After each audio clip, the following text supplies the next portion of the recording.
Staatsbesuch auf Schloss Windsor begrüßen zu dürfen.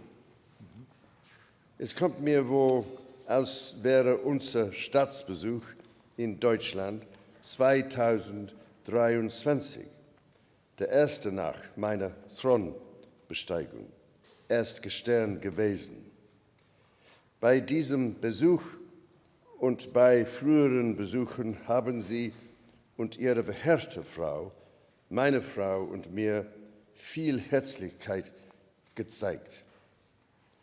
Umso mehr freuen wir uns, dass wir Sie hier in Windsor als unsere Gäste begrüßen können.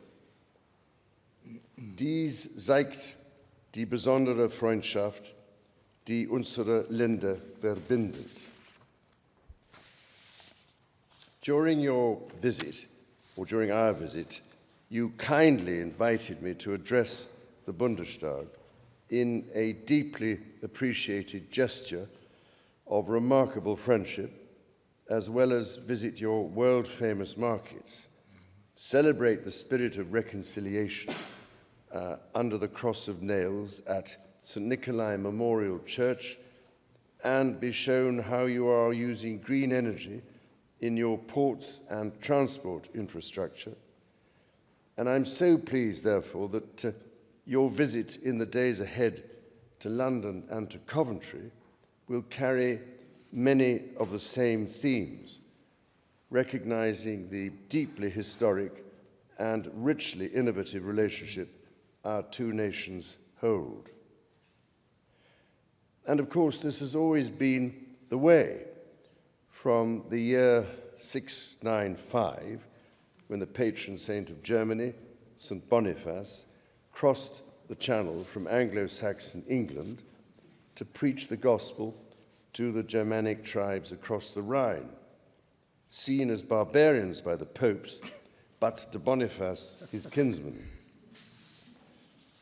To Edith, the sister of Ethelstan, the first king of a united England, who in 959 married the Saxon emperor Otto the Great, later crowned by the Pope in Rome, and described as fearless, charismatic, and intimidatingly hairy. and to Martin Luther, who contributed to the intellectual foundations of the English Church some 500 years later. The bedrock of our relationship has not only been in ideas, but also in trade. Merchants and craftsmen from Dortmund and Cologne, who in 1380 operated the Guild Hall of the Germans in London, which then dominated trade between our nations, and indeed across Europe, for over 200 years. Ahead of tomorrow night and the dinner you will attend at the City of London's own Guildhall, it is wonderful to be joined this evening by business leaders and investors, scientists and creators, representatives of some of the 2,500 German businesses which have made the United Kingdom their home and who personify the modern equivalent of those merchants who came before them. Germany is known the world over for invention and innovation. Siemens' industrial plant in Newcastle is one of many global examples, as is BMW's Mini Cooper plant in Oxford.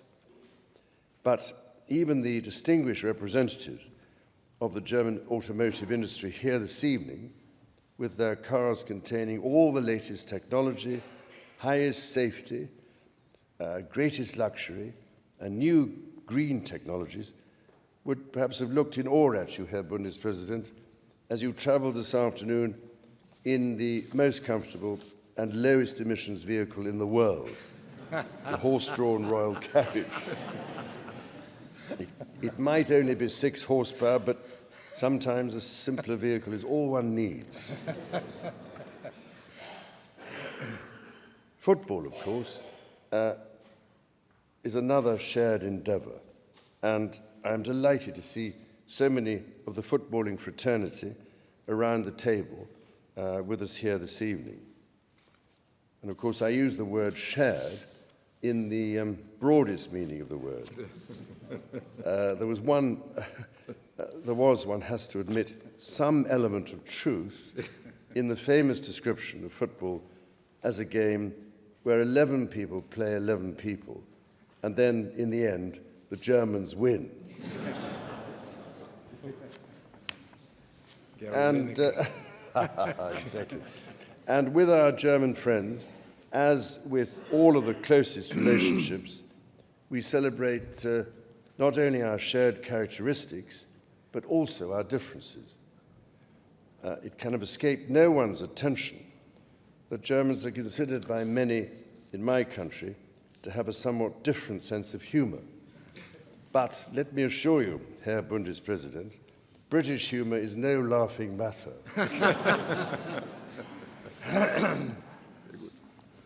Like our languages, English and German, which share such deep common roots, but now do sound a little different, it is undoubtedly true that your language contains a very large number of very long words.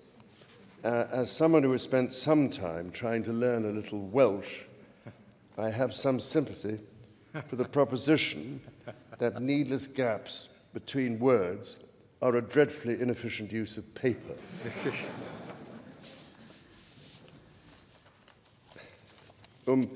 Ernst zu bleiben, Herr Präsident, Herr Bundespräsident, ich freue mich sehr, dass Sie uns in einem Jahr besuchen, in dem unsere Regierungen den Kensington-Vertrag über Freundschaft und bilateral Zusammenarbeit unterzeichnet haben. Der Vertrag ist so benannt, weil die Unterzeichnung im Victoria und Albert Museum im Londoner Bezirk Kensington stattgefunden hat. Morgen werden Sie natürlich das Museum V&A East besuchen. Wenn es eine Beziehung gibt, welche die tiefe Empathie zwischen unseren Volken symbolisieren kann, ist es die zwischen Königin Victoria und Prinz Albert. Ja.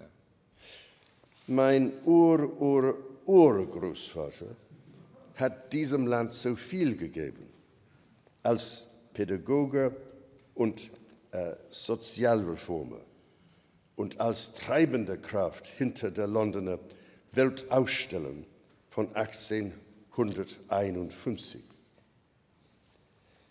We have, of course, experienced the darkest times and the most terrible consequences of conflict. But perhaps now, so many decades later, the acknowledgement of past suffering has become the basis for an honest friendship, renewed and redoubled. So looking ahead, Herr Bundespräsident, we have a responsibility to our citizens and to our European neighbours, as well as the wider world, to speak about the shared values of the United Kingdom and Germany and our shared vision for the future of our modern world as encapsulated in the Kensington Treaty. As two of the world's great economies and great powers, and with such intimate understanding of one another, I am confident we will face these challenges together. Our partnership continues to adapt to new times. We now find ourselves at the forefront of a global transformation. The search for a way of living that is at once prosperous, humane, and sustainable.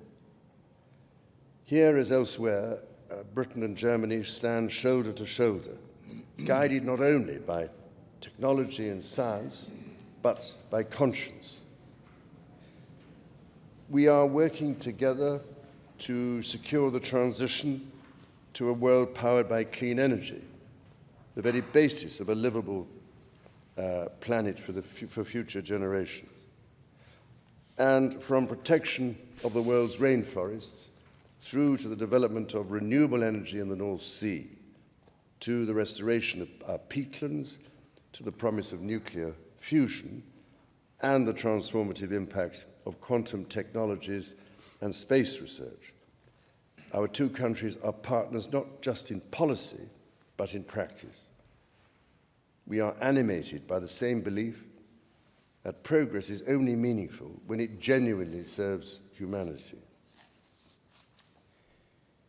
And with regard to shared defence, our German-British bridging battalion at Minden, which I visited during our state visit 2 years ago, is literally building bridges, a unique partnership at the heart of NATO.